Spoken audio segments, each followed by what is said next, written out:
Being as we're starting a little earlier than normal, we're feeding our faces, but we will certainly get started. Diana, can you take roll?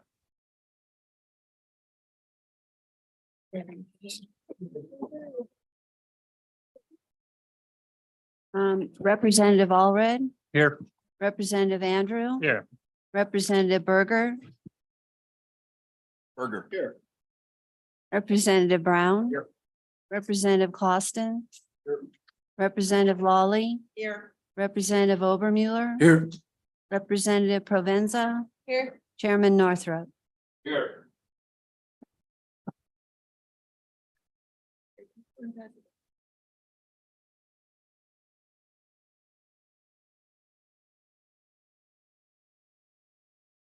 Thank you, Diana.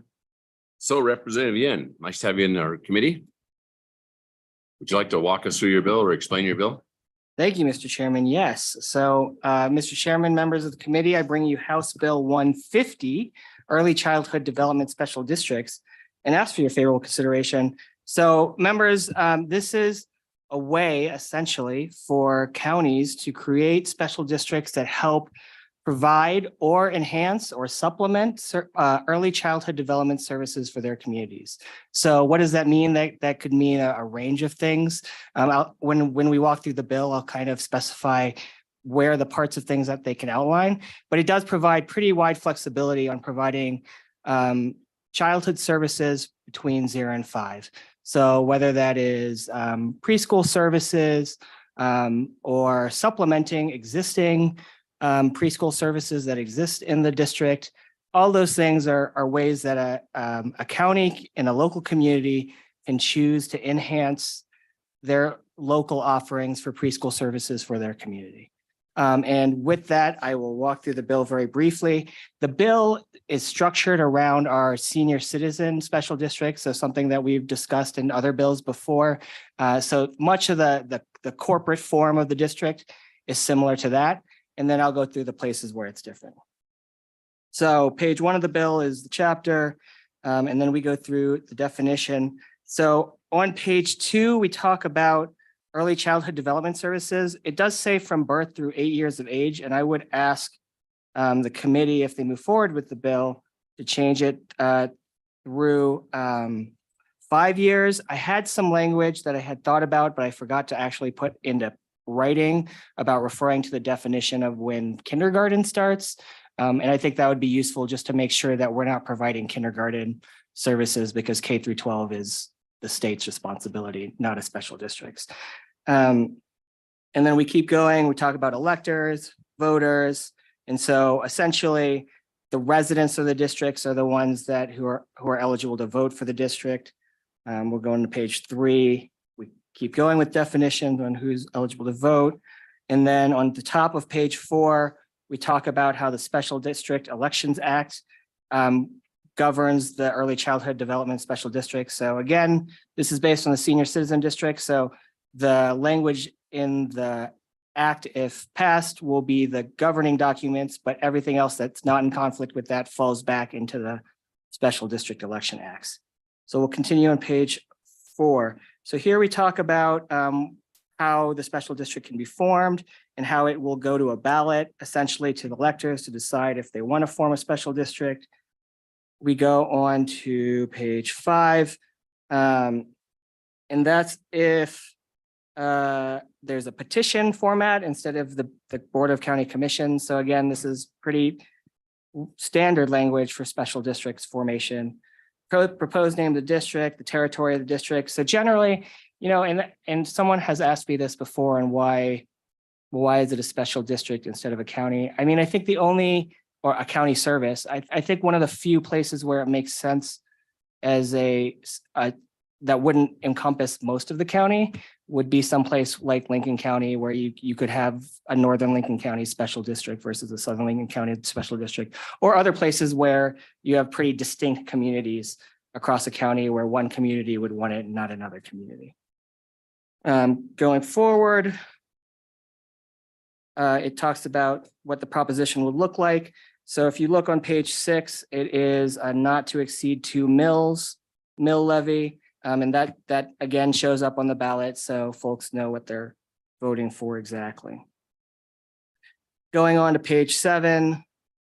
This is when the vote happens and it's the Board of County Commissioners determines it's established. Again, pretty standard special district language. District to body corporate. And so this is essentially the powers of a special district. Again, it's similar to the senior citizen district, so can be party to contracts, sue and be sued, and deal with property essentially. Convey, create contracts. And on page 8, line 8, we talk about providing early childhood development services in accordance with the act. And so again, it has to fulfill the rest of the act, make rules and regs. And then, so at the bottom half of page 8 on line 14C, we talk about creating and establishing and publishing a plan.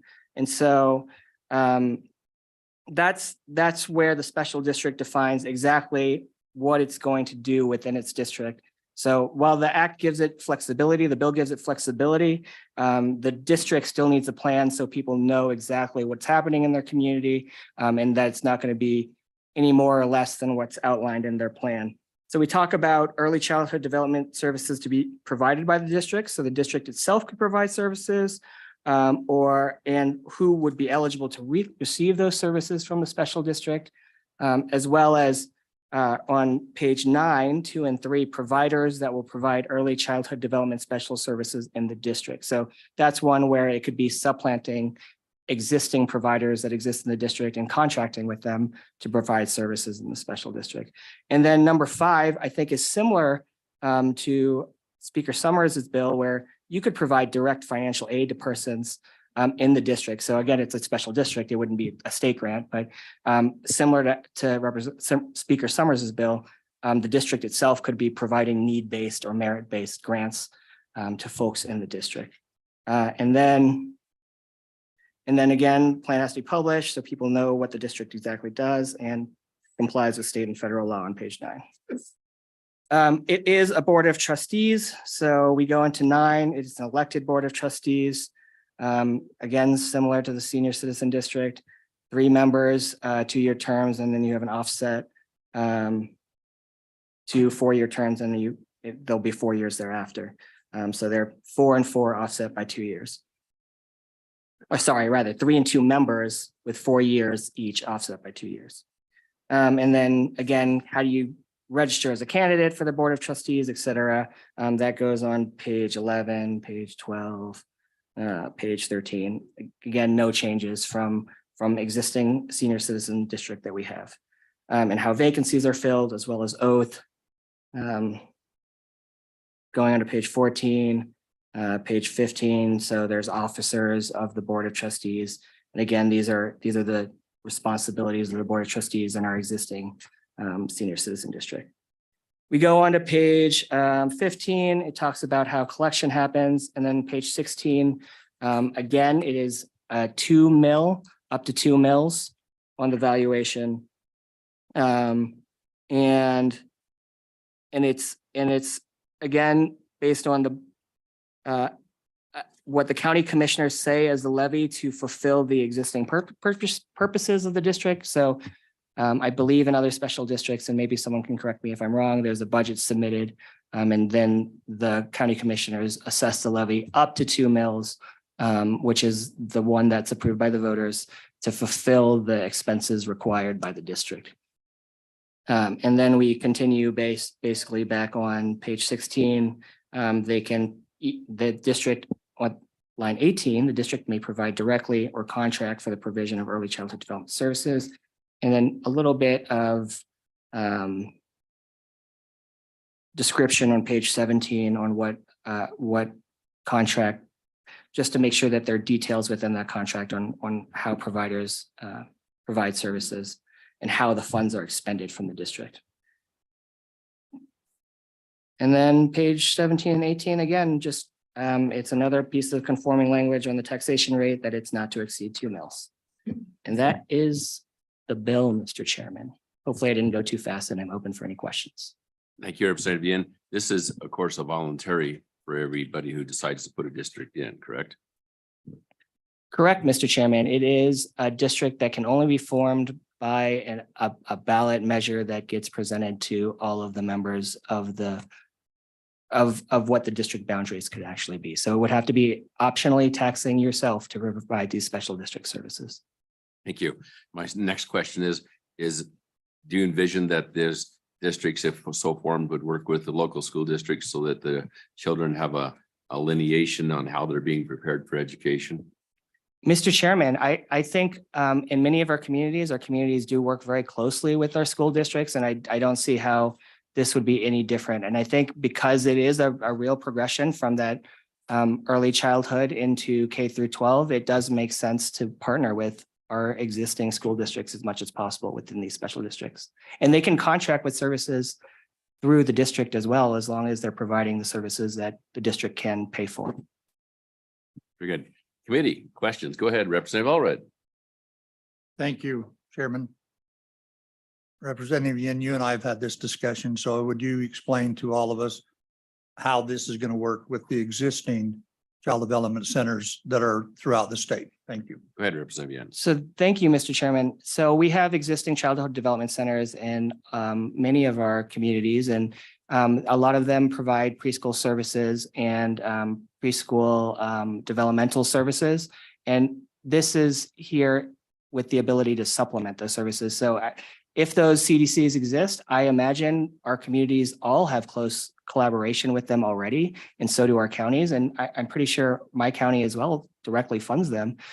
This could be a way to have a stable funding source for those existing CDCs if that were the plan for a special district that wanted to form. Okay, further questions for Representative Yin? None appearing, we'll go to public comment. Thank you, sir. Anybody? Yep. Anybody on the agencies like to comment on this? Agencies are elected officials. Fill up the seats, please.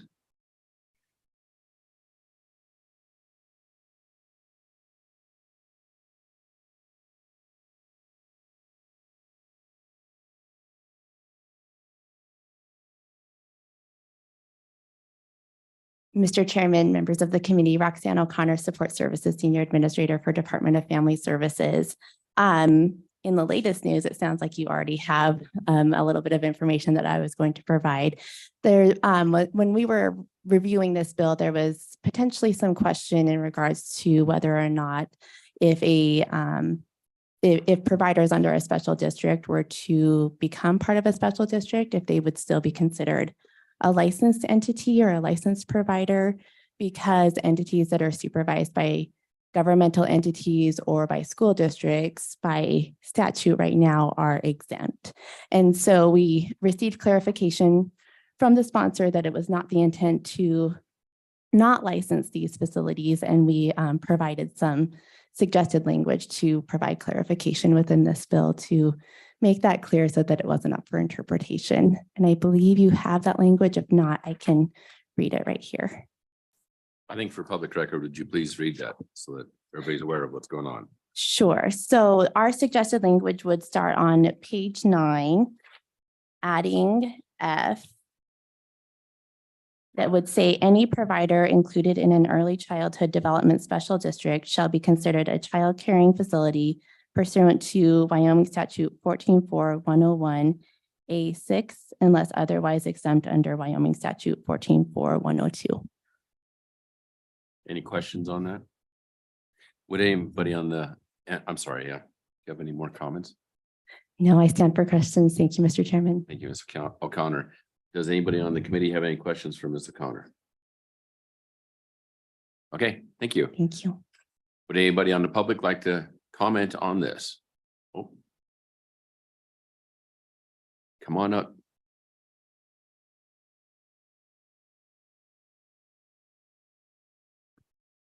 Mr. Chairman, committee members, Dickie Shaner, speaking on behalf of the superintendent today. I'm from the Department of Education. This concept of how to better fund early childhood is something that Superintendent Degenfelder is very interested in. Specific to this bill, she just hasn't had time to reach out and talk to stakeholders about exactly what all the implications are, if this is the best vehicle moving forward to address that funding issue. But she just wanted me to mention that she believes this is worthy of an interim topic for the Joint Education Committee to really look at how we are funding our early childhood entities, particularly the CDCs. Does anybody on the committee have any questions for Vicki Shaner? Thank you for your advice. Thank you. Please state your name for the record. Hi, my name is Rachel Crocker, and I am the director of the Albany County Public Library. And I'm here both in my professional capacity and also just as a resident of Wyoming to say I was thrilled to see this on your docket.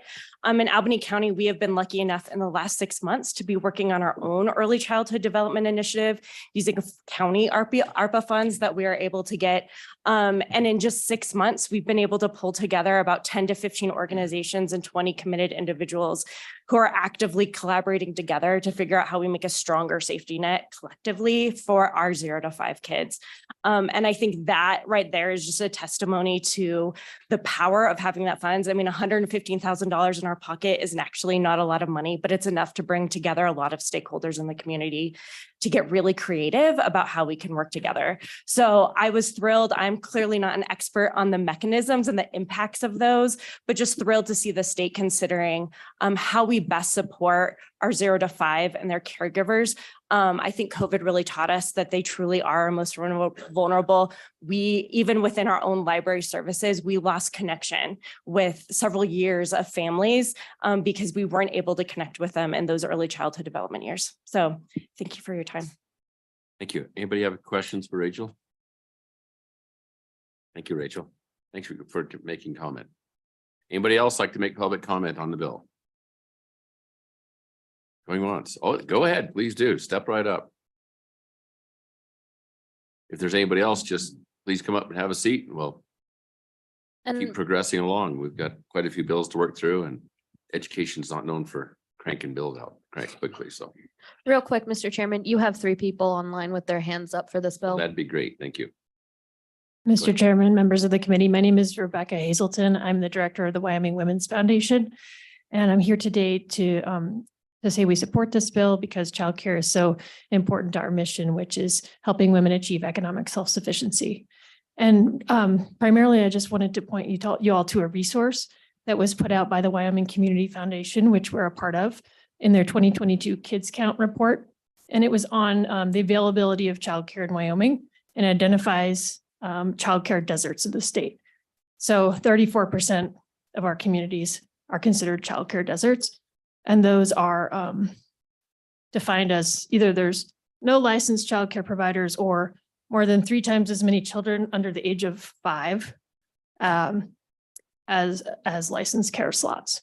So we are emailing that to you, so you should receive it in your email. Thank you. Excellent. Anybody got questions for Rebecca? Go ahead, Representative Berger.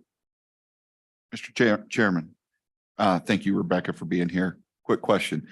Do you feel that putting, letting the voters decide whether they should fund it in their local communities is a good way to start? Go ahead, Rebecca. Mr. Chairman, thank you. Representative Berger, I think that allowing that discussion would be helpful because each community is unique and allowing that local control would be a positive thing. Further questions for Rebecca? Thank you very much, and we'll look forward to that email. Thank you. Okay, let's hear somebody. Yes, while we're getting this going, can we get DFS up? Is that what you want? Rebecca? Department of Education back up. I'm sorry. While you're getting the online people online and get them up, we'll talk with Mr. Shaner for a few minutes. Representative Lawley, please go ahead. Thank you, Mr. Chairman. I had one question for you concerning your comments about an interim topic, and I agree with you. It's such an important issue that's truly vital to every child's success, that early childhood development. But is it your position that this committee should wait on this bill till that process, or would you see this bill or passing this bill and in some way interfering with that broader discussion on early childhood development? Do you have a position on that? Go ahead, Mr. Shaner. Thank you, Mr. Chairman, through you, Representative Lawley. The superintendent, like I said, just hasn't really had time to weigh in on the bill. It's a pretty significant proposal. But what she wanted me to share today was that she had already intended to bring up the larger topic of early childhood funding and aspired to have that be an interim discussion because it is something that we need to really dig in deep on and look at. Thank you. Further questions go ahead, Representative Berger. Thank you, Mr. Chairman. Thanks for being here today. So make this clear, this is solving just a little bit. We're going to continue to even really look at providing for early childhood pre-K, correct? Go ahead, Mr. Painter. Sure, through you, Mr. Chairman, Representative Berger. The Department of Education is just one piece of the larger early childhood space, and particularly the entities that we are most engaged with are the child development centers across the 14 different regions. So we hope to have a robust conversation with this committee and the legislature as a whole over the interim regarding particularly those CDCs. But as specifically as to this bill, we don't have any druthers either way on it. Okay. Further questions for Mr. Shaner? All right, thank you for coming back up. All right, we'll go to Zoom. Who do we have? Mr. Chairman, I have let Maureen Fox into the room, as you can see. So whenever you're ready, Ms. Fox. Please go ahead. Thank you. Hello, Mr. Chairman and members of the committee. My name is Maureen Fox, and I live in Lander in Fremont County. I am the founder and director of a child care center here in Lander called Apple Valley School, and I'm speaking in support of House Bill 150 today. I see this as a support for the state's economic diversification plan, and I think what we have learned in the last 3 years, especially in our community, is the historically narrow profit margin of the child care sector leads these businesses to be very fragile and to collapse easily. And in our area, to my knowledge, 4 major child care centers have closed in the last 3 years, while others have opened. The space available for childcare does not meet the demand. And as the director of a child care center, I field anywhere from 3 to 6 inquiries each week mostly for parents looking at moving to our region, who want to know if they'll be able to get their child into any early education center in the area. Our wait list and all other wait lists in our area that I know of are about 2 years out. So families inquiring today probably won't be able to get their children into a preschool or early education space until the fall of 2024 or even later.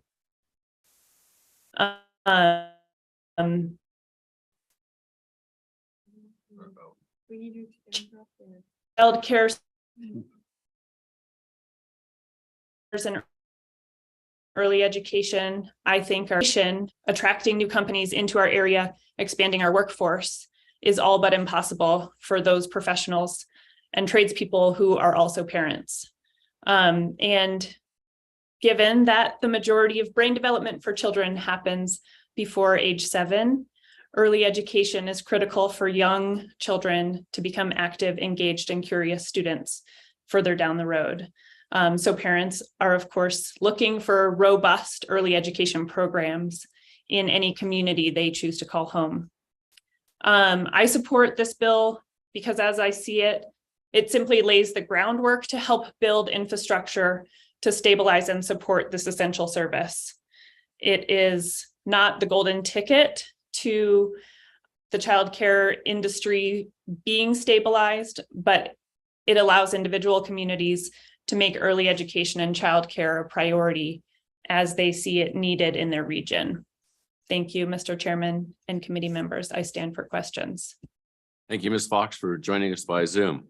Anybody on the committee have a question or a comment for her? We sure appreciate you coming. Thank you.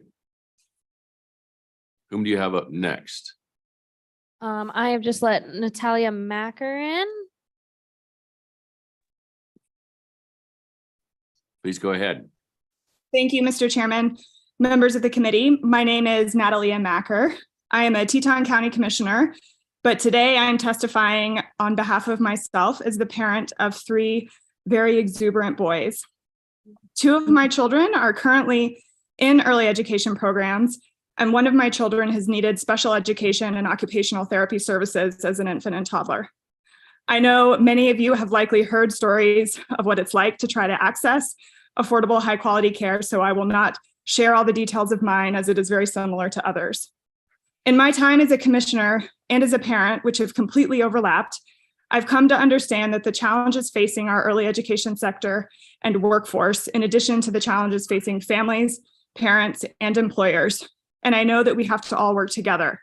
I see this bill as an opportunity to facilitate that collaboration by providing structure, an option for funding, and a method for accountability. I support this bill and encourage you to do so because it would enable communities to generate local solutions to address their specific needs. There is not a one-size-fits-all solution to early education and childcare because the needs of our youngest are diverse and because parent choice is very vital. I also know that each county has unique circumstances, geography, and needs, and can find the solutions for themselves locally best. I also support this bill because early childhood development encompasses parent education, and this type of investment will reap major benefits in communities across our state. We know from research how critical the early years are, and the positive ramifications that high-quality experiences have in those years are vast and stand to benefit our children, families, communities, and state for generations. Lastly, I think this bill will put another tool in the toolbox for communities to use to address the infrastructure needs our state is facing if we're going to pursue economic diversification and attract and retain businesses. And Mr. Chairman, to address the question about coordination with school districts, I see this bill as providing a great opportunity there, as it would give structure to the early education sector within a community and would facilitate that collaboration more seamlessly than it is today sometimes when there are individual providers or programs that are all trying to vie and collaborate separately. I urge you to vote in support of House Bill 150 and appreciate your time and stand for questions. Thank you, Mr. Chairman. Great, good, thank you. Does anybody on the committee have a question for Ms. Maker? Thank you very much for your comments. We really appreciate it. Who else do we have on Zoom? Hello. Oh, there she is. Hi, thank you. Chairman Northrup, members of the committee, my name is Laura Salto, and I'm the Executive Director of Teton Literacy Center in Jackson, Wyoming. I'm here today in support of this bill and just thank you for your consideration. We are an early childhood center as well as an after-school and tutoring provider for kids preschool through 12th grade. So we see the continuum of education, and I think we're all aware of the vast needs in our state right now and the critical work of early childhood. One of the pieces that has alarmed me in the past couple of years is this recent research that is coming out illustrating that one of the biggest barriers to college education is not financial, it's not high school grades, it is actually the skills that you walk into kindergarten with.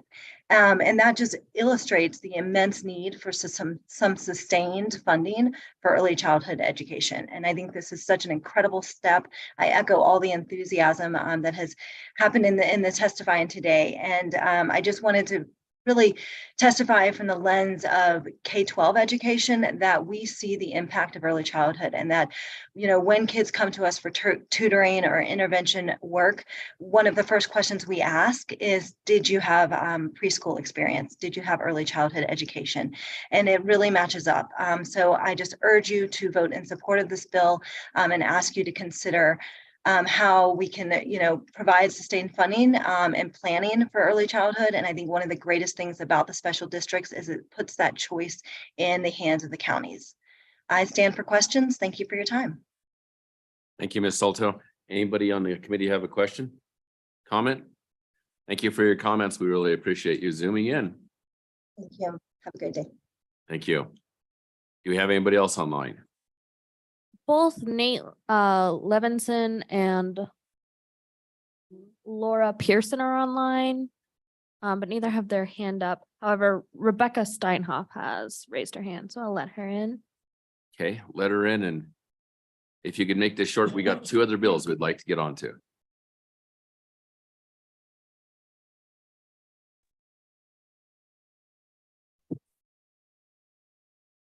Mr. Chair, members of the committee, my name is Becca Steinhoff. I am the Executive Director and Chief Operations Officer for the John P. L. Bogan Foundation. And today I sit before you as chairperson of Governor Gordon's Early Childhood State Advisory Council. And I wanted to share testimony today with a landscape snapshot, not just from a single community, but Wyoming's early childhood system that really frames the necessity for House Bill 150 and hopefully many more conversations to come.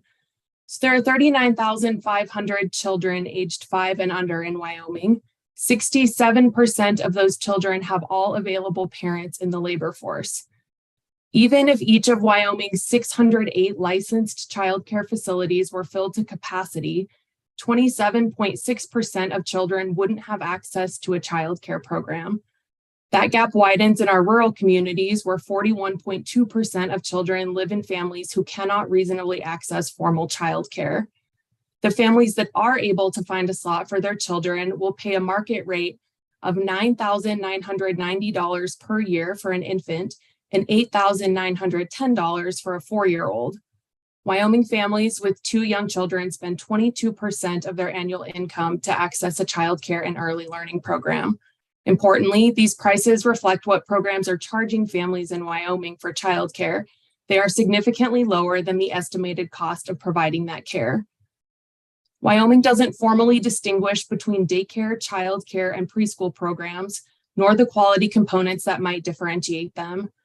There are a few licensed childcare and early learning programs that provide support for families with specific needs, families who cannot pay for childcare or early learning programs, families with children with developmental disabilities or delays, and more.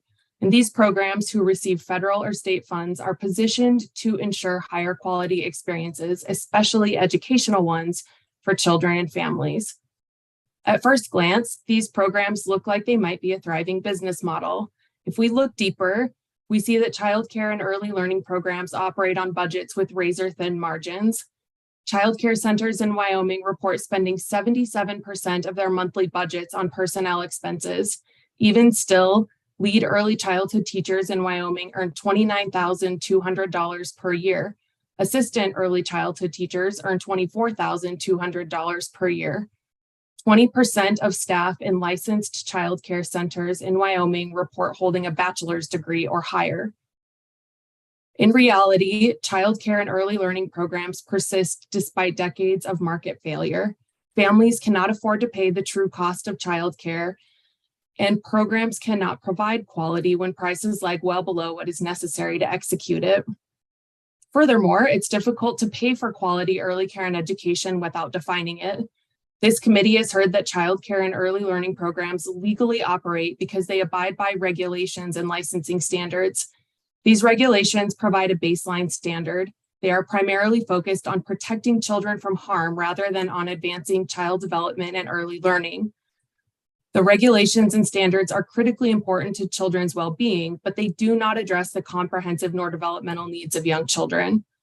By contrast, the Wyoming Supreme Court noted in 1995 that our Constitution places quality in K-12 education above money, that lawmakers must first define what constitutes a quality education and then fund it. We have not defined quality early care and education, and we pay for as little as possible to support it. You are all familiar with the basket of goods and the funding mechanisms for the K-12 system. We certainly don't ask families to pay the $16,000 per school year in Wyoming because we believe in the fundamental quality care and education that children deserve in kindergarten, first, second, third grade, and beyond. I often wonder why this sentiment about an approach to quality education does not extend to our youngest learners. Wrap it up. Yes. So finally, there's fragmentation and bureaucratic inefficiency and lack of coordination at the state level that creates real obstacles for many families and their children. It's no surprise then that House Bill 150 steps away from this chaos and complexity and designates authority for an investment in critical early childhood services to communities. This is progress. I hope, though, that you won't see this bill as the opportunity for the state to exonerate themselves of any role in enriching the experiences of children and families in Wyoming. I stand for questions. Questions for Becca Steinhoff? Go ahead, Representative Clausen. Thank you, Mr. Chair.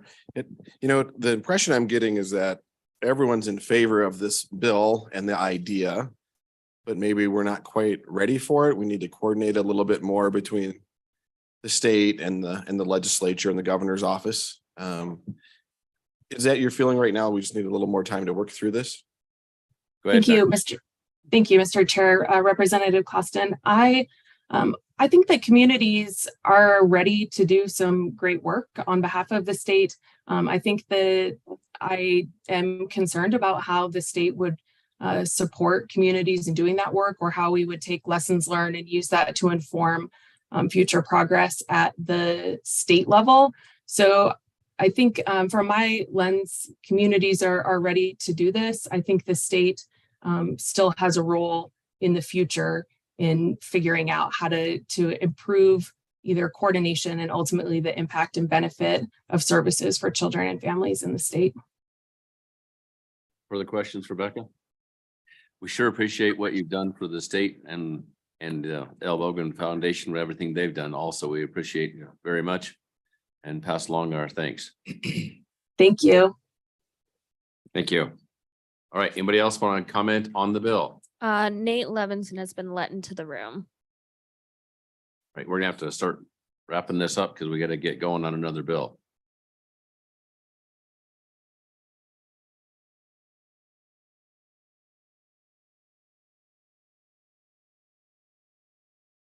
Maybe.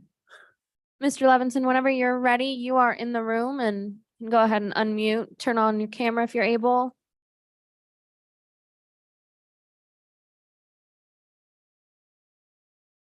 Perfect. Sorry about that. I'll be brief. Chairman Northrup, committee members, just to introduce myself. My name is Nate Levinson, volunteer fire lieutenant with Jacksonville Fire EMS. Also a parent and a small business owner in Teton County. When my children were younger, I had the opportunity to run a parent-led co-op for my children, as well as a few others. I am strongly in support of this bill. I think it would give a number of tools to local community members to both have businesses, private citizens, as well as providers, the opportunity to work together for childcare solutions in their community. I think everyone, regardless of their background with children, knows that that's a need. And I just would hope that that would be considered. I appreciate your time and stand for questions. Any questions or comments for Mr. Levinson? Thank you, sir, for your comments. All right, with that, thank you. Public comment and committee, what's your pleasure? Been moved by Provenza, seconded by all read. All right. Does anybody, I'm just going to ask a blanket in the essence of time. Does anybody have an amendment they'd like to propose? Mr. Chairman, I'd move the proposed amendment from that's in front of us right here. From Roxanne. Yeah, from Roxanne. Thank you. Second. Been moved and seconded to add on the proposed amendment from Roxanne. Any comments or questions? None appearing, we'll proceed to vote. All those in favor signify by saying aye. Aye. Those opposed? We've adopted that particular amendment. Any others amendments? Go ahead, Representative Lawley. I propose amendment on page 2, line 11, striking out 8, the word 8, the number 8, and putting 5 and spelled out and the number 5. Second. Been moved and seconded that we strike 8, add 5 at line 11, page 2. Question. Question being called. All those in favor signify by saying aye. Aye. Those opposed? That amendment also has been adopted. Back on the bill. Anybody have any more? Chairman, just a brief discussion. Certainly. Go ahead, Representative Brown. Thank you, Mr. Chairman. I hate to say this, but I will be voting no against this bill. And the reason being is I think this is a discussion with much larger implications. And I certainly value and I certainly recognize the need for this type of funding to be available. But what I fear is how this will muddy the waters if this body and or anybody else decides that we want to move into the realm of pre-K. And certainly I'm working on something with pre-kindergarten myself, and what that might look like. And if we have something that is authorized in law at this point, then that becomes the duty and the obligation of the state. And how that will ultimately work out, excuse me, is going to be a messy fit. So I recognize the benefit of this. I'm just not sure that this is the right solution to the problem that we're trying to fix. Thank you. Further comments or questions? Go ahead, Representative Lawley. I also recognize this vital importance of early childhood education. It's something that we do need to get right. I really support the interim idea of the interim topic and to really weigh all these different options. And I think, in the end, this may be part of a solution, but I think it could inhibit the discussions if we do this first without just having a clean slate to begin to discuss and consider. So I will be. Anybody else? Questions or comments on the bill? Go ahead, Representative Obermueller. Yeah. Thank you, Mr. Chair. Vice Chair. Thank you. I can barely talk myself. Thank you, Mr. Chairman. I really like the concept of this bill, the local control of it. The fact that, and really the fact that the department isn't involved in this, that it is a local deal around CDCs. But I also agree with the sentiment that it ought to be an interim topic. So I'm going to vote no, not because I don't like it, but because I think it's an interim topic. Okay, Representative Berger. As much as I agree with Mr. Chairman, as I agree with my good colleagues here, I just want to make sure that that I also agree it should go to interim, but I want to show my good faith that this needs to be started and needs to be brought up. So that is why I'm going to vote aye. Representative Provenza.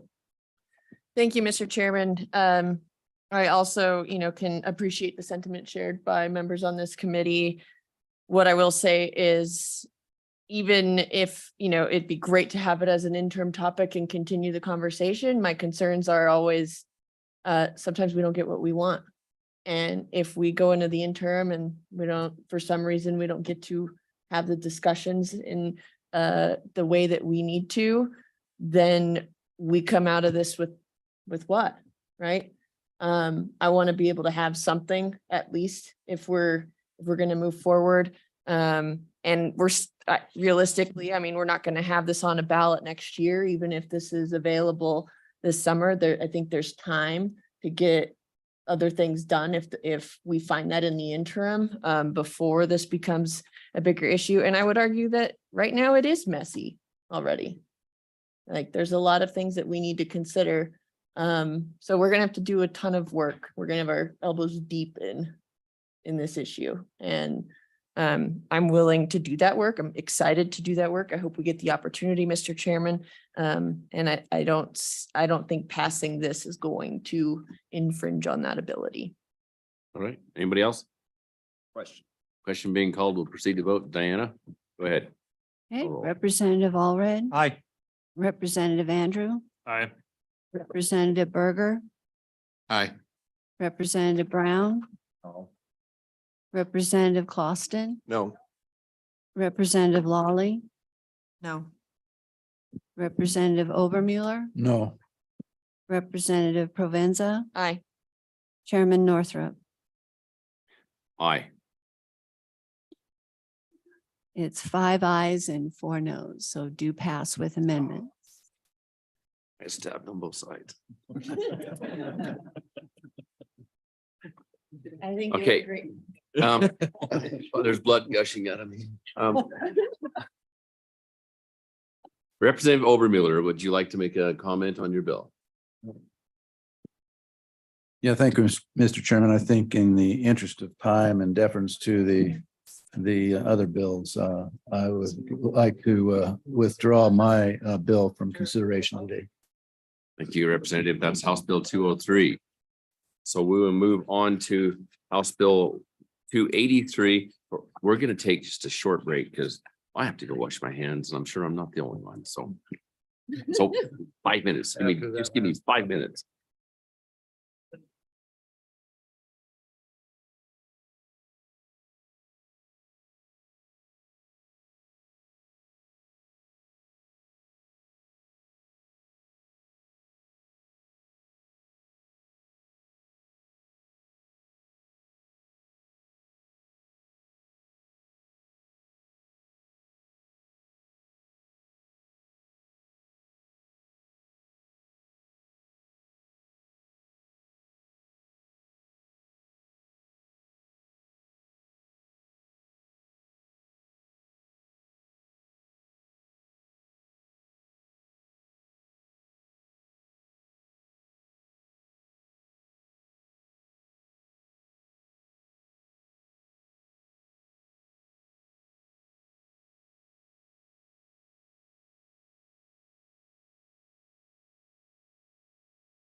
All right, we'll call this back to order.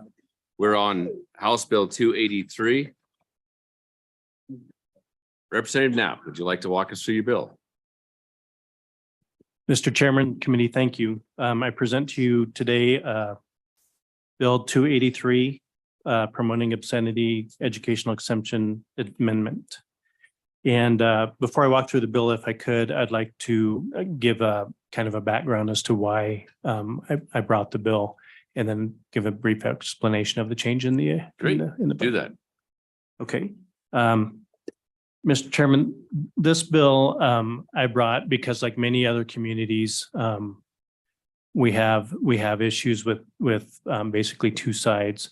I brought this bill to give some type of both consistency and a structure to basically deciding what is obscenity and what is not. And I based it off the Miller versus California Supreme Court case, in which they gave the 3 points to deciding whether something is obscene or not. And one of the points in there, they state whether the average person applying contemporary community standards, so that's a phrase we want to remember, would find that the work as a whole appeals to a prurient interest. So applying community standards is what I try to deal with in this bill, in remanding that standard back down to elected bodies, whether that body is a school board or whether that body is a county commissioner body in charge of libraries and museums. But I tried to give some structure to doing that in this. So basically on page 2, the bill is amended to read, provided that the production, reproduction, possession, or dissemination is in accordance with policies and community standards approved by the elected governing body of the school, college, university, museum, or public library. And again, we're a public government and people elect officials to make decisions. If the people are not in compliance or not in agreement with what an elected body does, they have the choice of voting them out. And so what this does is give those elected officials the opportunity to give guidance on what community standards are for that community. And sometimes those will vary. Teton County may be different from Campbell County. And that's the point, I think, that the Supreme Court had for community standards, is that it varies from community to community. So that's what this bill does. And with that, I would take questions. Thank you. Thank you, sir. Go ahead, Representative Berger. Thank you, Mr. Chairman. Representative Knapp, good to see you in education. Thanks for being here. When we talk about community standards, could we also add like the community input when they're making these government to the, is that part? Or how do I want to say this? Is community standards, the standards coming from community input, or do we need to add community input to this as well? Go ahead, Representative. Mr. Chairman, Representative Berger, thank you. I believe that is a standard.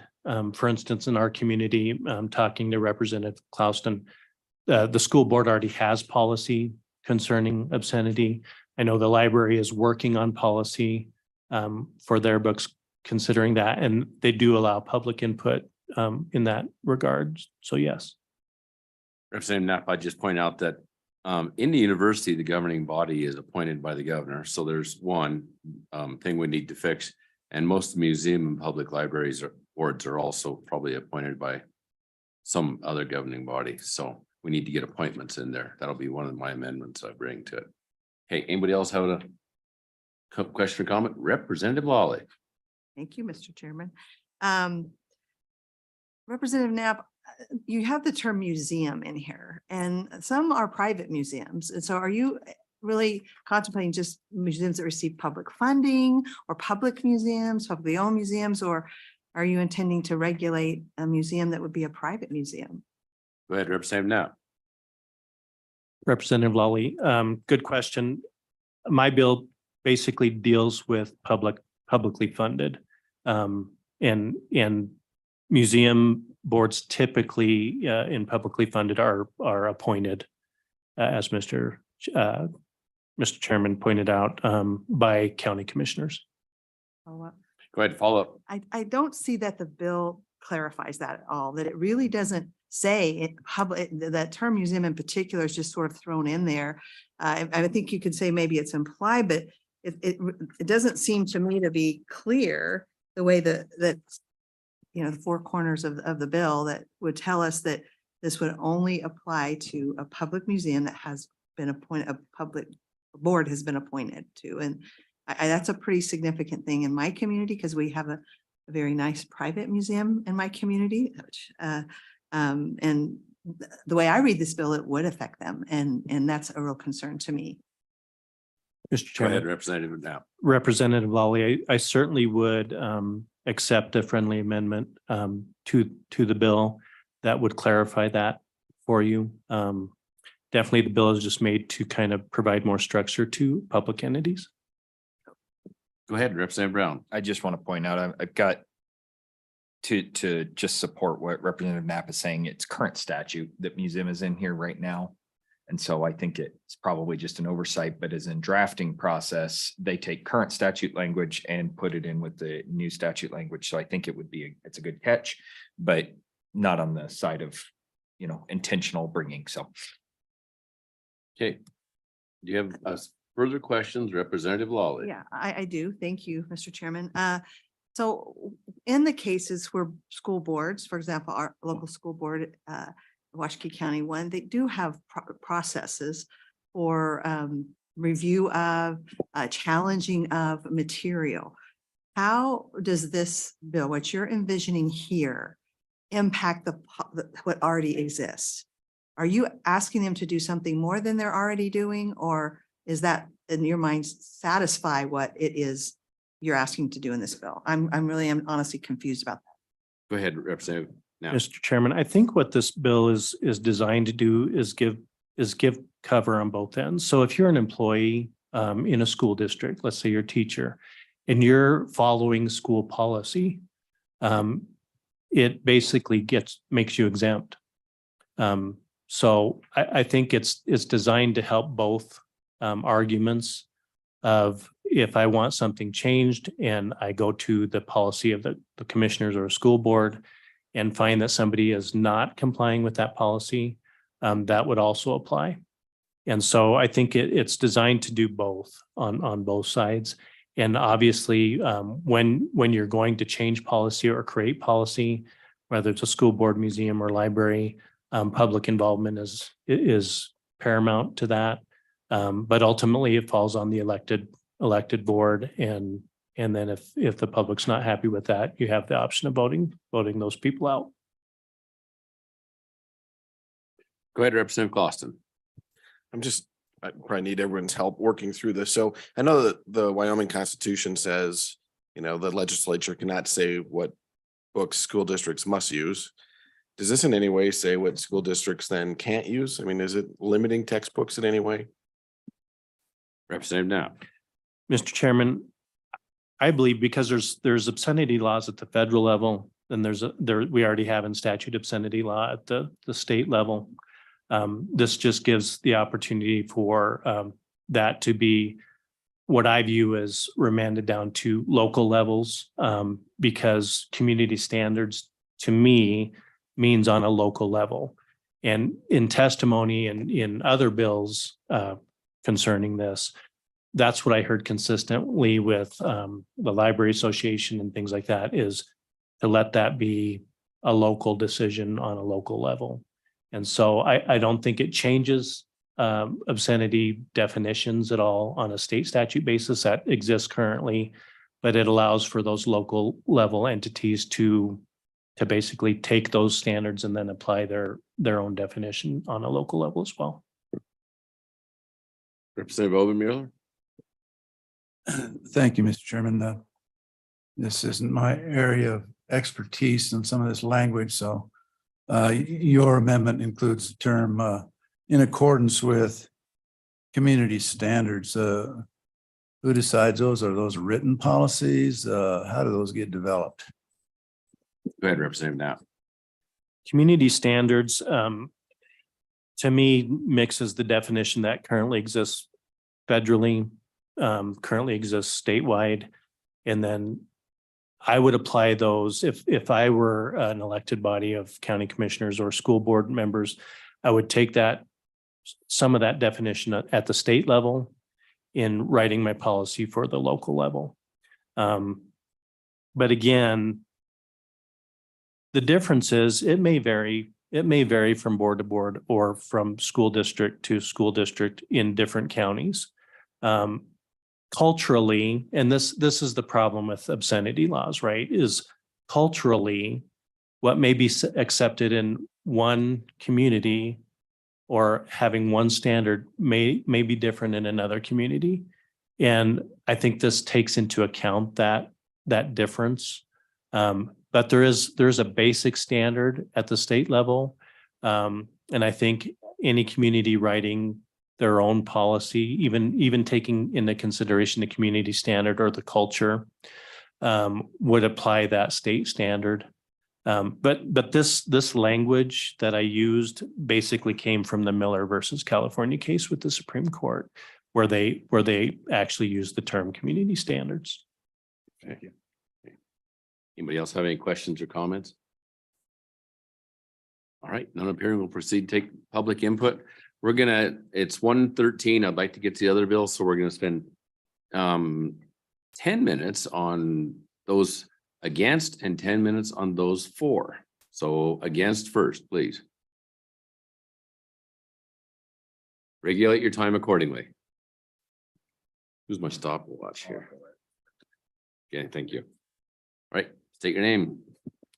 Mr. Chairman, members of the committee, my name is Tate Mullen. I'm the Government Relations Director of the Wyoming Education Association. First of all, I want to commend the bringer of this bill and his intent. I appreciate the leaving out what we have seen in the other bills, removing the exemption for protection for obscenity crimes. I do commend this bill. However, we would have to be opposed. Again, we have these practices in place. And anytime we start dictating and drafting statute and implementing state law over something that is working within our communities that has that local control, I just don't see the need for it. And the other concern that I have is this then becomes a vehicle for potential amendments that move away from the good bringer's original intent. And if we run that risk, then we run the risk of then losing that local control and then reinstating all of these other more substantial problems that we had with previous bills. Again, I want to commend the bringer, but we are on and against this bill. Stand for questions. Any questions? Go ahead, Representative Penza. Thank you, Mr. Chairman. Article 7, Section 11 of the Constitution on textbooks. While this doesn't maybe directly involve that, does this potentially move us in the direction that would then be violating that Section 11? Would it be moving us in a direction where we are potentially dictating as a state? Go ahead, Mr. Mullen. Chairman Northrop, Representative Provenza, that's a great question. So I think it becomes the slippery slope with this, right? I understand, again, the intent of this amendment or this bill is to codify local control, and it does provide for that local control, but it is still prescriptive at the state level. So I'm curious whether we don't start down that slippery slope. Okay, further questions for Mr. Mullen? Thank you, sir. Please state your name. Carrie Hartman, I'm the Laramie County Librarian. I am standing opposed to this bill. The primary concern I have, and first of all, I want to commend the amount of work that is done to ensure local control by our legislature. It is critical that we continue that. Local control is working. In Corona County, for example, the procedures in place provided for books to be put in a locked section and parents being able to opt in for their children to see those books. In Laramie County, where an employee at South High accidentally purchased a book that a young adult author wrote that was actually a book intended for an adult audience. That book was removed. That book was called Crescent City, and it was actually removed from the library because it was the process worked. Parents pointed out it shouldn't be there and the process worked. So I am for local control. But my concern about this bill is that it is a criminal bill.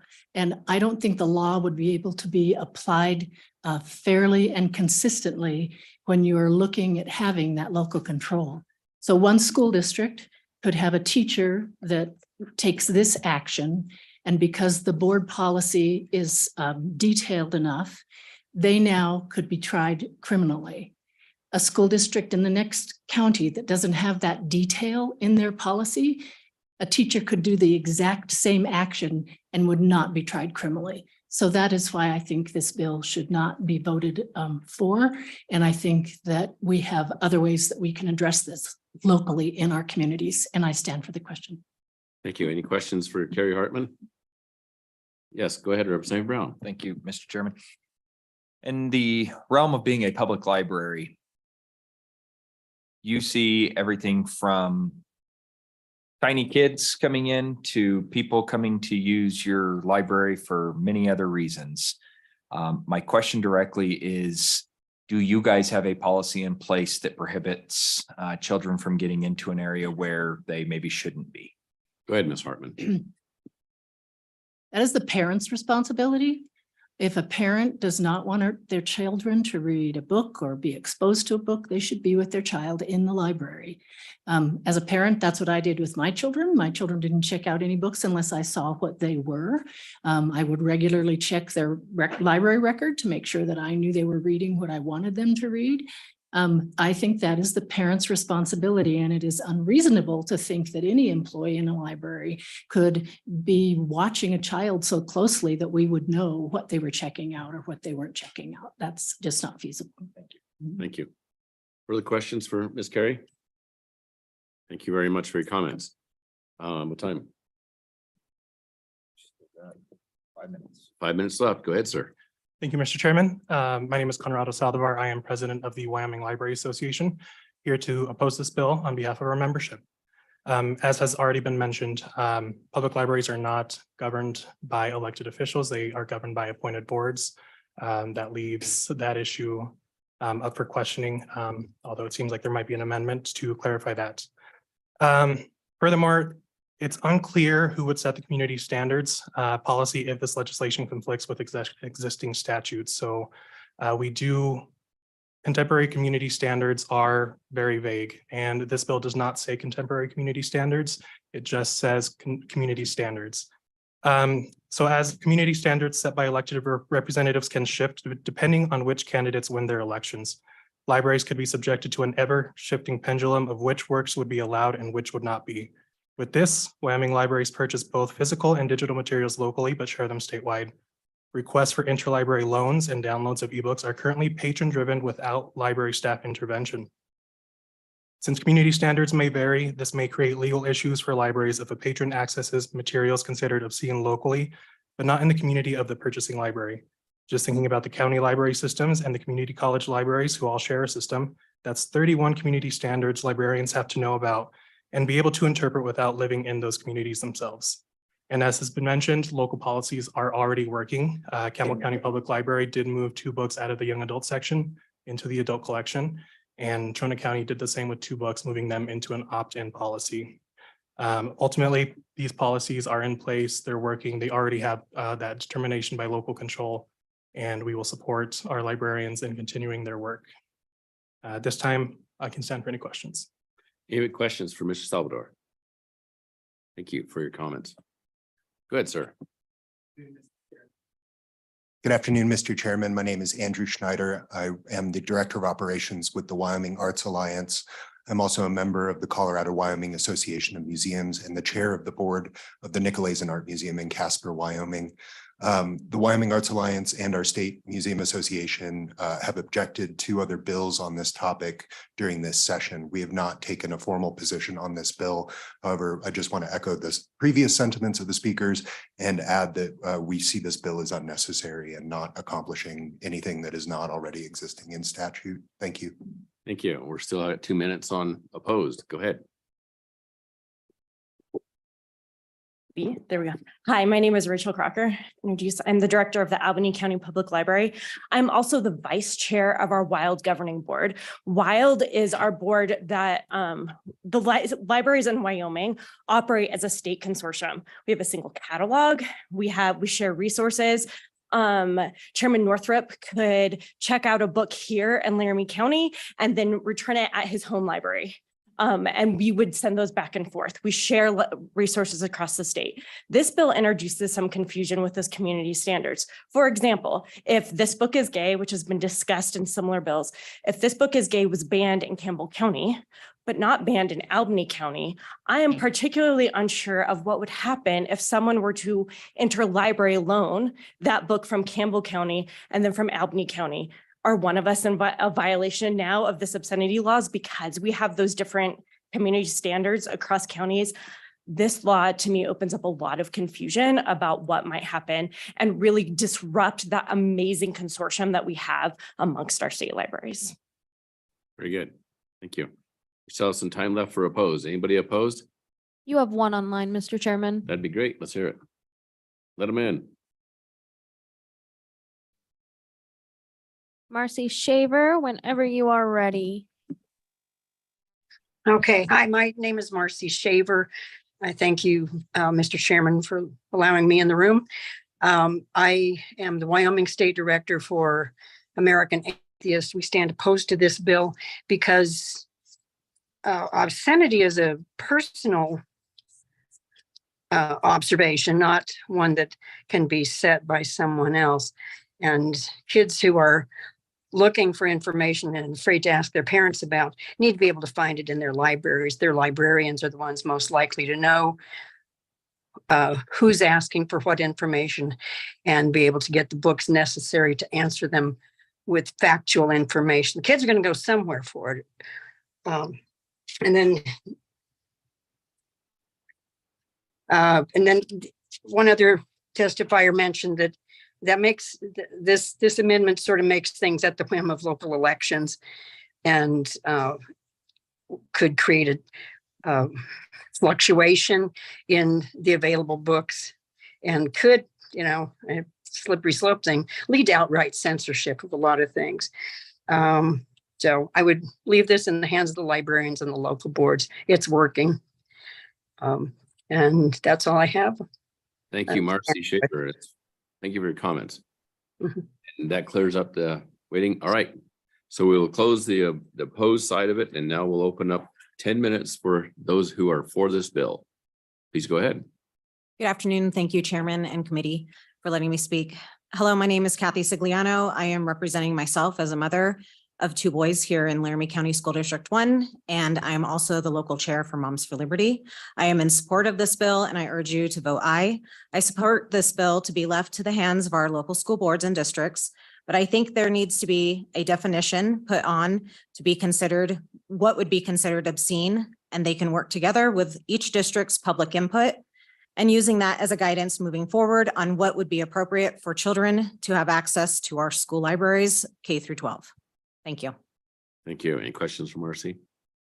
Please go ahead. Erin Waskowitz, also here representing Moms for Liberty. I'm here today to urge you to vote yes on HB 283. In Wyoming, we're rich with resources.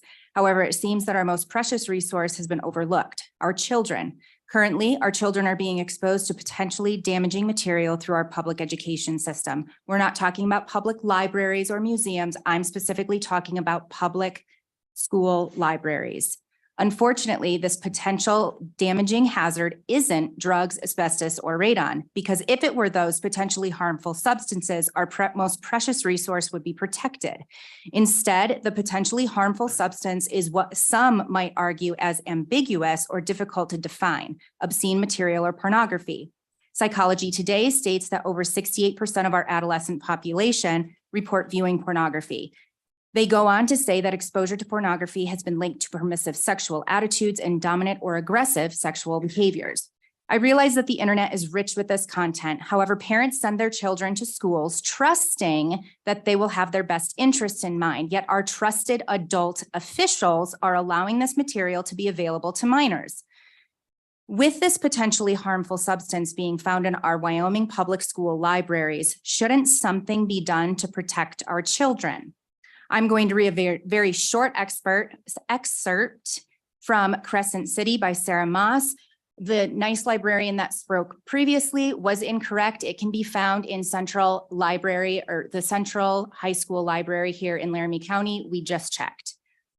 Pressing into her spine, shoving her t-shirt over her midriff, his t-shirt actually, and spreading her legs wide, fucking her with his tongue, then his cock, until she was sobbing in pleasure, screaming with it. She didn't care just as long as he was touching her inside. It's been said in discussions of other bills, similar to this one, that we have to protect librarians, that they are doing their jobs. I don't want librarians to be demonized. I believe most of them are probably doing a very good job. However, they are adults in a trusted position. Shouldn't we care more about protecting the most vulnerable population, our children?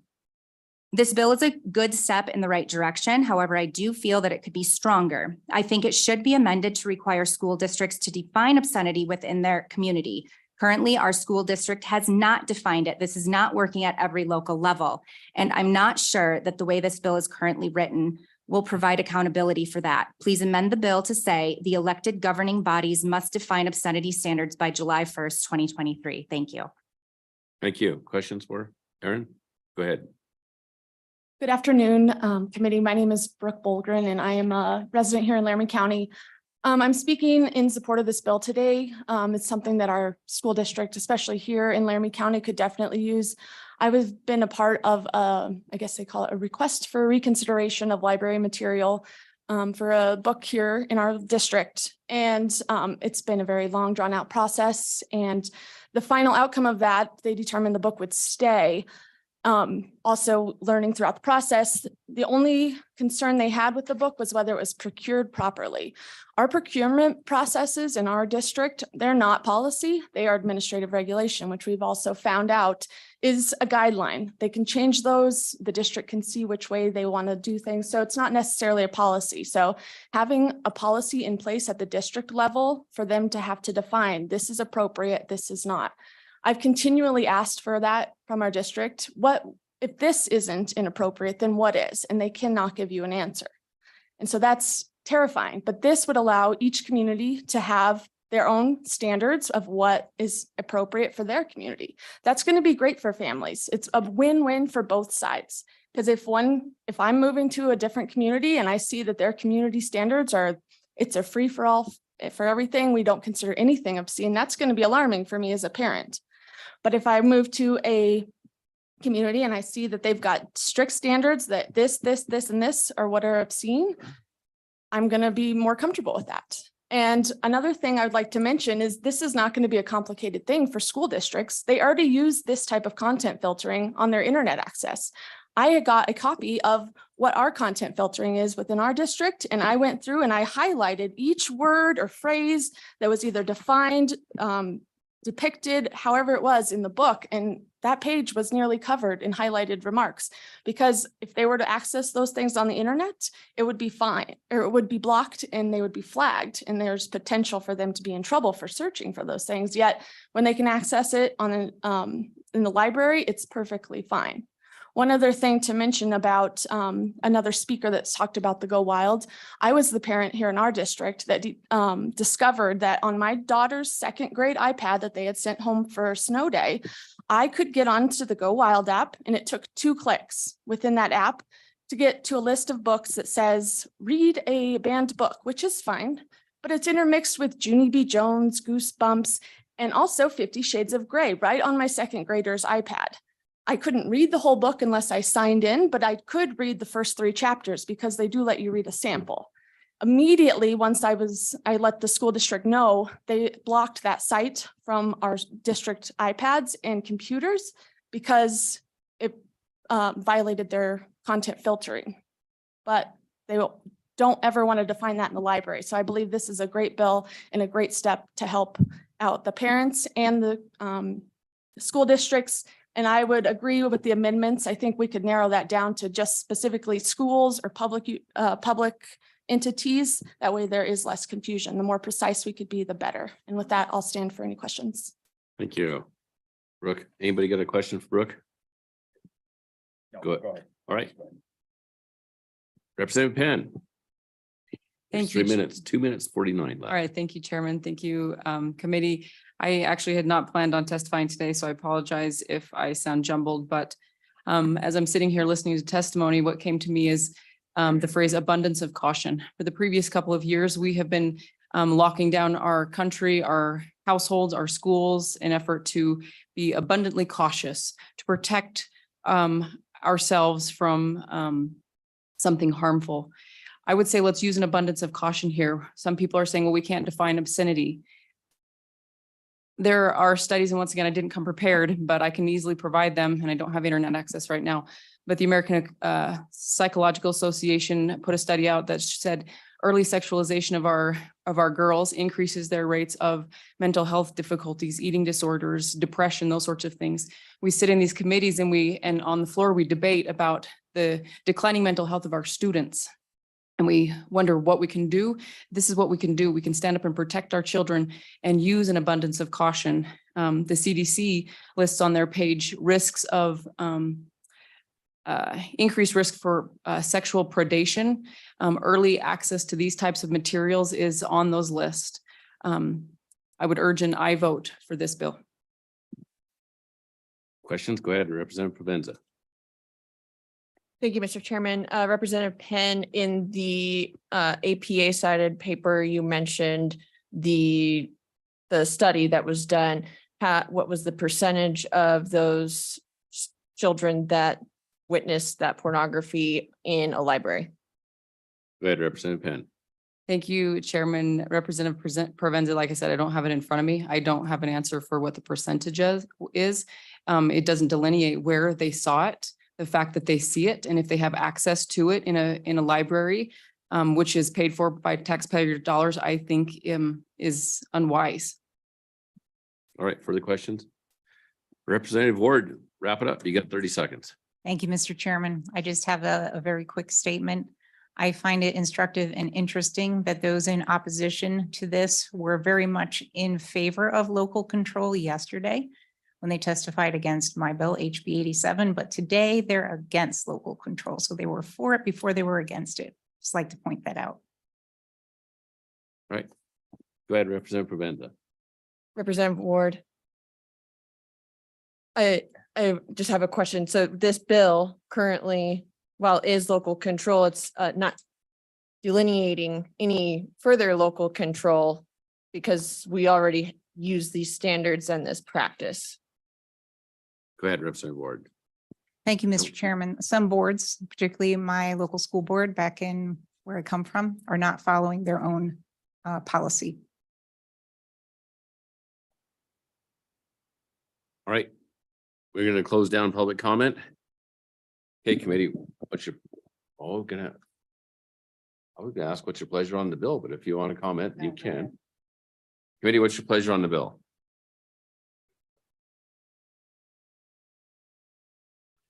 Moved by Andrew.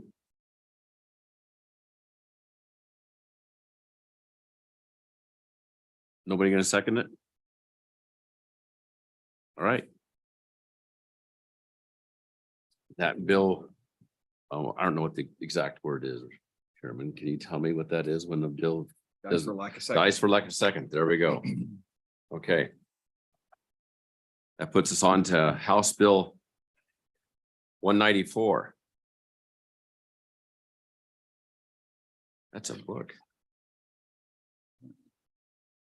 Representative Andrew.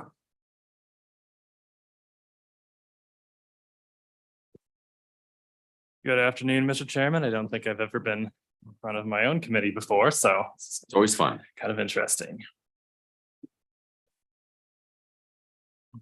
Give us I think we've all had a chance to look at the bill. So give us a 30,000 foot elevation look at the bill. And then if there's questions on particular, we'll ask them. Perfect, Mr. Chairman. That was my plan. I think you guys have probably heard much more about this bill than you've ever wanted to over the past couple of weeks, but we'll go at it one more time. Mr. Chairman and members of the committee, I am bringing this bill in the spirit of our Wyoming Constitution. Article 1, Section 23 states that the right of citizens to opportunities for education should have practical recognition. The legislature shall suitably encourage means and agencies calculated to advance the sciences and liberal arts. Mr. Chairman, Wyoming has one of the most robust and well-performing systems of public education in the country. And we should and must continue to support this system by supporting our students, teachers, and districts. This is the right of every child in our state. We are, however, arguably charged to provide even more means to advance education than just the public education system. Every child is a unique individual with unique needs, and every family has a unique and important cultural values, economic circumstances, and challenges. My passion for creating this program is that I have lived the need for this program. As a child, I had to maneuver the challenges of ADD and dyslexia. At different times, I attended private school, public school, homeschool, online school, and I graduated high school with a degree from a community college. None of these things are a bad option, but all of them were the right option for the right time. I had this opportunity because I had parents who were involved and had resources to provide whatever I needed. Many students in our state have parents who are involved, but not everyone has the resources to take advantage of more opportunities. Education, whether public or private, serves a public purpose of fostering an educated citizenry. This bill would provide the potential for this opportunity to every child in Wyoming by setting up a scholarship program where parents would receive $6,000 a year in a restricted account controlled by a contract and directed by the parents to pay for various forms of educational opportunities. Mr. Chairman, there are a few subject matter experts waiting to testify. I'd be happy to take questions, but I would prefer to defer questions to people who've come a long way to talk about this.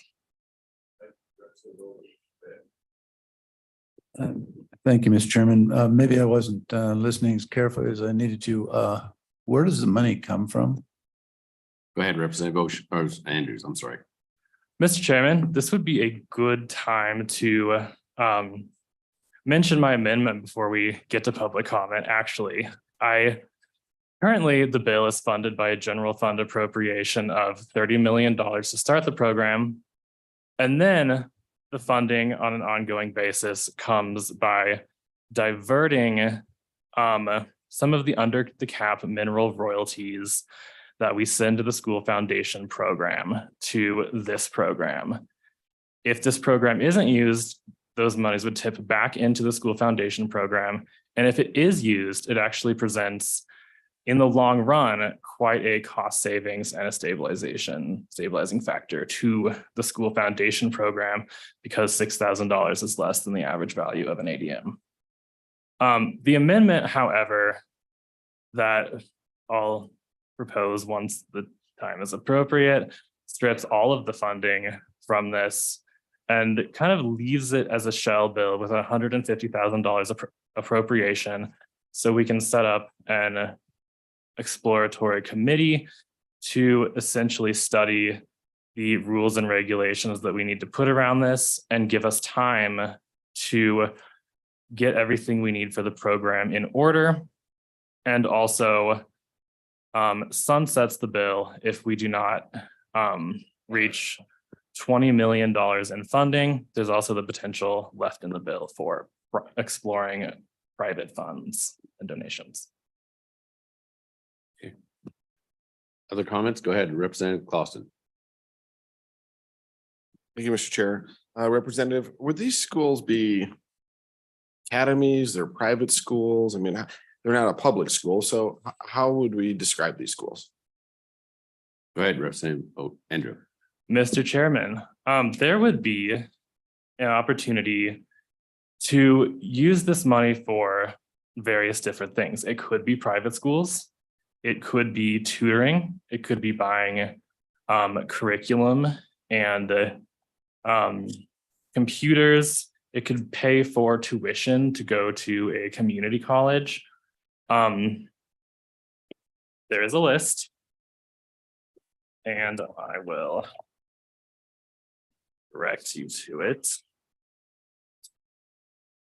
I have to have an index for this bill to keep track of it. I'm sorry. I can see why.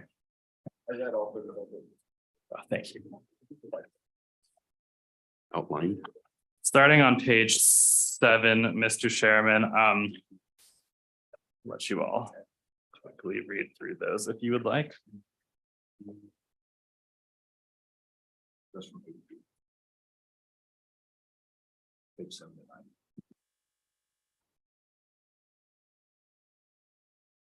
Okay. Through Q. Any other questions for the, I'd like to get done committee by 5 till, because as you know, we're on 3rd amendment reading. So anybody from the public like to comment on this? Keep it, I'm gonna ask everybody to please keep it brief in order so that everybody has essence of time and everybody gets a chance to talk if they'd like. Oh, I need to go to agencies first is right. So do you have any agencies that would like to comment on the bill? Sorry, Tate. Just kidding. Just load the chairs up because we're gonna crank through this, so. You can stay there if you'd like to. Anybody else, anybody from the department? Go ahead. Thank you, Mr. Chairman, committee members. Dickie Shaner speaking on behalf of Superintendent Degenfelder. Being very brief, she does support the concept of education savings accounts. She just wants as many choices and options available to families across the state as possible. Her issue with this bill is diverting the FMRs that were going to the school foundation program. 50% of them are being diverted away into the Freedom Scholarship account, which she does not agree with. So those are the comments I have to share. Thank you. Any questions for Dickie? Thank you, Mr. Shaner. Thank you. Go ahead. Good afternoon, Mr. Chairman and committee. I'm Dawn Williams, Deputy State Treasurer. I've not had the pleasure of meeting most of you because we don't normally appear in front of the Education Committee, and we actually are surprised to find ourselves here now. Our charge in the State Treasurer's Office is to invest the $25 billion of assets to achieve the highest adjusted risk-adjusted return, and we keep pretty busy doing that. However, since there's an identical bill moving through the Senate, we have come to understand that we're now part of this plan as the bill appears today, and would like to offer some suggestions to make it workable for us.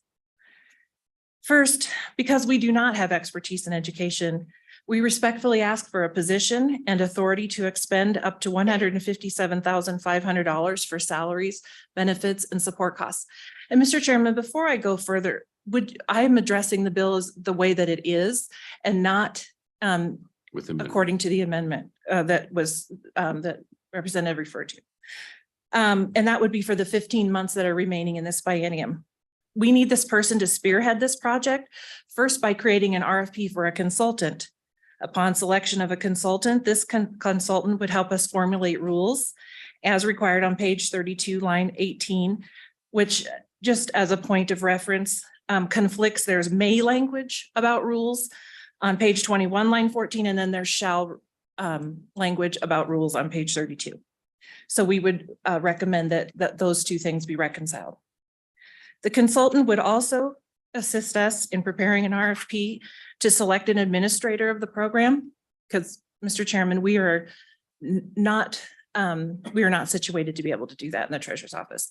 But this state employee that we are requesting would have to monitor the contract, be responsible for reporting, and manage the commission that's also required in this bill on page 22. We have a concern on page 16. Line 23 requires us to secure bids should we decide to secure a private organization to manage this program. It says that you have to have at least 3 respondents. What if we don't get 3 respondents? That's happened to us before when we've issued an RFP that would stunt the whole program. And so we would recommend that you remove that requirement of 3 respondents. We're concerned that the limitation on the administrative funding outlined on page 17, lines 2 through 7 in subsection 5 will not be adequate to accommodate all of the provisions in this bill. There are quite a few. Finally, the effective dates outlined on page 33 are inconsistent with the timelines imposed in the bill. For example, in section 3, the funds are approved to the account immediately, or appropriated, sorry, to the account immediately, but the fund is created in section 1, which isn't effective until January 1st of 2024. Section 4 requires rulemaking and specifies we begin to accept applications on January 1st, 2024.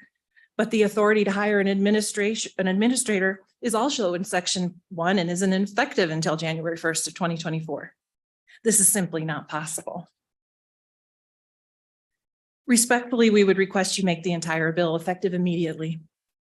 In closing, Mr. Chairman, let me be clear that we would prefer not to be involved with this program, which has nothing to do with its merits, only that it just really isn't in our wheelhouse. That being said, if you leave it with us, we will do our best and we will make it work, but we appreciate your consideration of our request. Thank you very much. Questions for, I'm sorry. Yep, I wrote it down. I just had to find it. It was like, I wrote down so much. So there you go. Thanks. Any questions for Don? Go ahead. Mr. Chairman, and sorry, I always should write down the names. I know your name is Don, but I don't want to use your first name, so I apologize. I'm a little bit surprised that you find yourself surprised to be here, as I've had many extensive conversations with the treasurer, who has been very supportive and helpful in this entire process, and, you know, including up to yesterday. So I'm a little bit confused about what could possibly be the breakdown in communication there. But more importantly, I'm wondering if the amendments makes the bill any more tolerable, and if you have any comments on that. Go ahead, Don. Mr. Chairman, thank you. Representative Andrew, yes, the treasurer is, we do not oppose the bill on the merits, but and as he has said, there is that identical bill going through the Senate, and as he testified, yes, he has been talking to you about it. He's fine with it. His staff isn't. And so he makes a joke about it. That's because it is very onerous. It doesn't have anything to do, again, I'll say, with the merits of the program. It's just not in our wheelhouse. This is just not what we do. Again, if this is where you leave it, we'll make it work. And that, I think, is where he comes down on it, that if we have to do it, we'll do a good job. As to your question, Mr. Chairman, Representative, about the amendment to do a study, that would be fine. I mean, again, it's a education program, and we would just I suppose if you wanted to, I don't know what that looks like. So I think it's, yeah, let's see. Mr. Chairman, that's right. We haven't seen the amendment, so we don't know what that looks like. We don't know what that would entail. Would we be involved on that committee? Maybe you would leave us out of it. That would be. All right, for the questions, Representative Clausen. Thank you. I have a question on the fund. So I'm reading Article 7, Section 8 in the Wyoming Constitution. And it says, nor shall any portion of any public school fund ever be used to support or assist any private school. And when I'm seeing that, these funds are coming from the school foundation program. No. Well, No, Mr. Chairman. Go ahead, please clarify. Mr. Chairman, the proposed funding is coming from the FMRs that are currently diverted to school foundation. And I think that's where I think that a court would have fun with that. Go ahead. More questions? All right, anybody else? Mr. Stockett, would you like to? Nope. Tate, it's all yours. All right, Mr. Chairman, members of the committee, my name is Tate Mullen. I'm the Government Relations Director for the Wyoming Education Association. On and against the bill, I'm going to try and keep my comments as brief as I possibly can. First of all, I want to address some comments that we've heard addressing the previous voucher bills. The Wyoming Education absolutely supports innovation in public education. We support the opportunity for school choice. What we disagree with is that opportunity for choice is driven by a necessity for competition. Our NAEP scores seem to tell a different story. In the state of Wyoming, we're first in the nation in 4th and 8th grade math. We're 5th for 8th grade reading, 2nd for 4th grade reading. Our students do incredibly well. So as this bill and its funding mechanism does violate our state constitution, and I can walk through Now, that redirection of federal mineral royalties are state dollars and are public dollars, if you would like. Nope. We should not skirt, we should not violate our state constitution for what may be minimal returns. One of the other issues, we have a number of issues with this bill. And like I said, I will try to be brief. This bill will increase the overall cost of education. This doesn't alleviate the legislature's responsibility to fully fund education utilizing a cost-based model, something unfortunately that the state has currently failed to do. We're redirecting dollars while we have not met our obligation to our existing K-12 students and educators. If those FMR dollars, if we use those FMR dollars, they're going to have to be made up somewhere else. If there's not a replacement ongoing funding source, this will only make our structural deficit worse. The most likely effect on the public schools is to end up spending more per student in the public schools because they must maintain that infrastructure and staffing to deliver the basket of educational goods. These increased costs are going to multiply over time since the bill provides that the state treasurer will make an inflation adjustment every year. Now, this is something that has not been afforded our K through 12 public education system, but seems to be recognized as a necessity and prioritized for private and parochial schools. There will be a sizable administrative cost for this program. Administering this program, deciding whether individual expenditures qualify, deciding whether someone or something is an educational provider, and tracking and paying out the money will become a complex process. The inadequate consumer protections is of gigantic concern for us. There's inadequate oversight and accountability to make sure that these taxpayer dollars are well spent. The bill's efforts to prevent fraud or misuse are centered on after the fact actions to recover money or seek legal action after the damage is already done. Some students are inevitably going to be harmed. Tate, I'm gonna have to cut you off because trying to get everybody in, so. Easy enough. Yeah, so we are on and against this bill. All right, I understand. Thank you. Go Mr. ahead, Dr. Chairman, Brown. Boyd Brown, Wyoming School Boards Association, appreciate the opportunity to speak. I'll be very brief. Again, we have some concerns about the constitutionality. I don't believe that the school districts that are entitlement districts, the amount of money coming from the FMR are not considered state monies for them. So I believe they would be considered state monies here as well. If the committee decides to move the bill forward, we would suggest the same accountability as school districts have for accepting state money. They would be required to take state assessments and meet the basket of goods and services. We would also request similar transparency and accountability for the spending of these funds. And with that, I'll take questions. Okay, questions for Boyd? I'm sorry, Dr. Brown. Fill up the chairs, please. In the interest of time, we're burning it up. If anybody else would like to speak, please come forward. Green. Let's see. How do you do?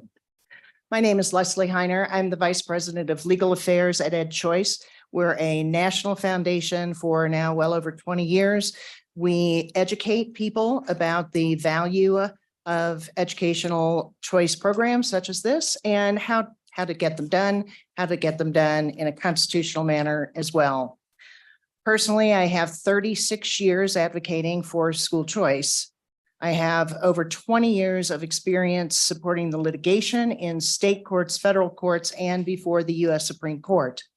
So I come to you as an experienced litigator in these school choice cases across the country. And I come to you to say that I support this bill that you are now considering.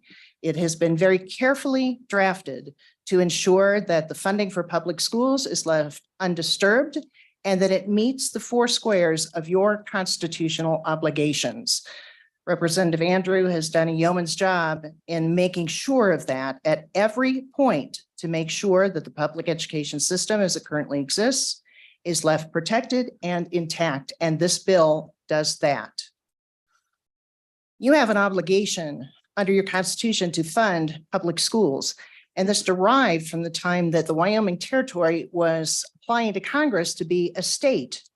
And the whole issue was you had to check the box to provide public schools because that was a way to satisfy the elites in Congress who came from the East, that the people out in the Wild West could be educated and would in fact be educated.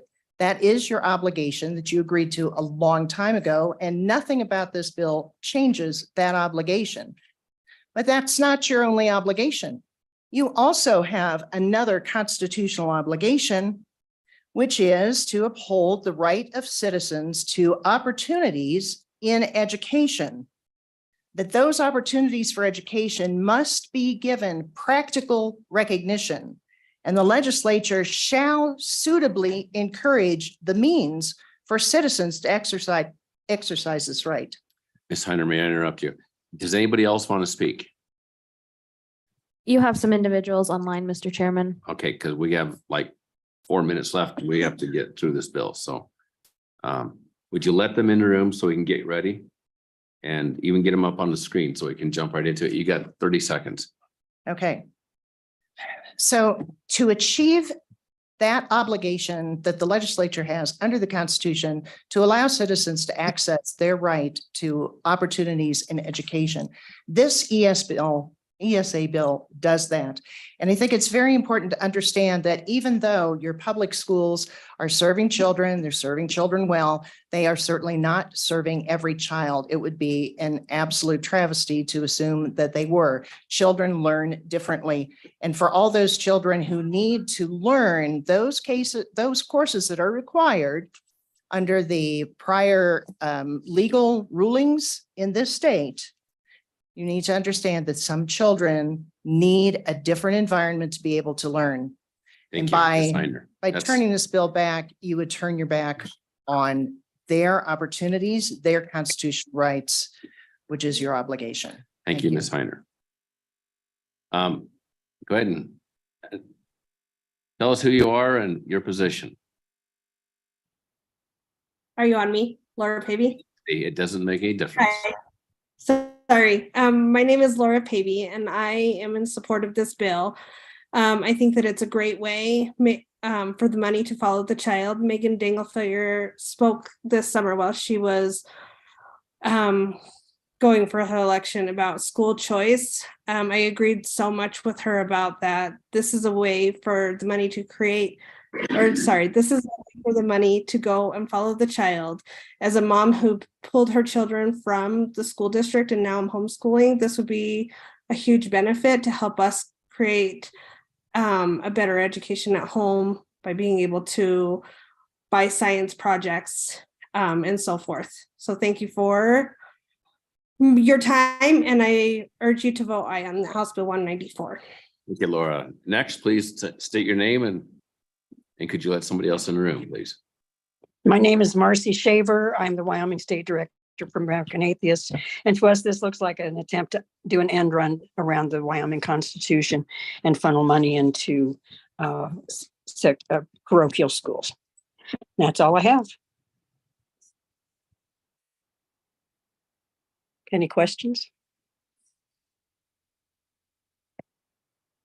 Seem to have lost you guys.